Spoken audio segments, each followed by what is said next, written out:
always use the example that if I'm traveling, when I'm accessing my office or anything client-related, I don't use the free public Wi-Fi networks. I use what's called a hotspot.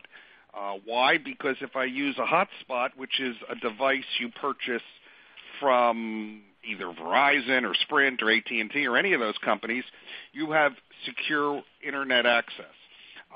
But if I'm going to watch a movie or something and I want to download it in the hotel room, then I'll use their free Wi-Fi because that's free, and the hotspots you pay based on the amount of data you use. So the bottom line is think about all of those things. They're not hard to implement, Wi-Fi security, and you shouldn't be dealing with client information over free or sort of what I'll call the public non-confidential airwaves any more than you would just, we hope, discuss client information in an elevator, just like you have the signs in the hospitals. Doctors, please don't discuss patient information there. Wi-Fi can be sort of the same type of thing. Absolutely. And as you're thinking about confidentiality, which is yet another issue that is involved with pretty much everything you do related to technology, I'm sure you've heard the stories, guys, about websites being hacked and malware that's sitting on websites and huge holes on the Internet. You have to remember that the Internet was not created to be secure. It was created to share data.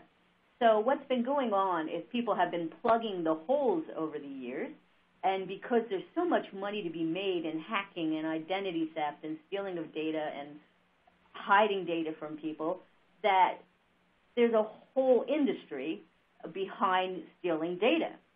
So it's really, really incumbent upon you, as soon as you're starting to get on the Internet, put stuff in the cloud, and use Wi-Fi, to appreciate the importance of the confidentiality. And there are some factors that you have to take into consideration when you're looking at what steps you have to take to secure the confidentiality of your client's data.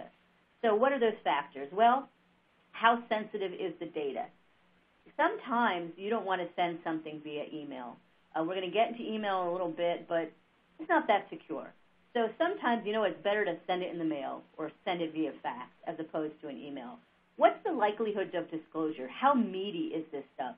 How likely is it that somebody's going to want to share whatever data it is that they find? And how much is it going to cost you? If it's going to cost a fortune to implement the safeguards and you're a solo, chances are that you're not going to be expected to implement those safeguards.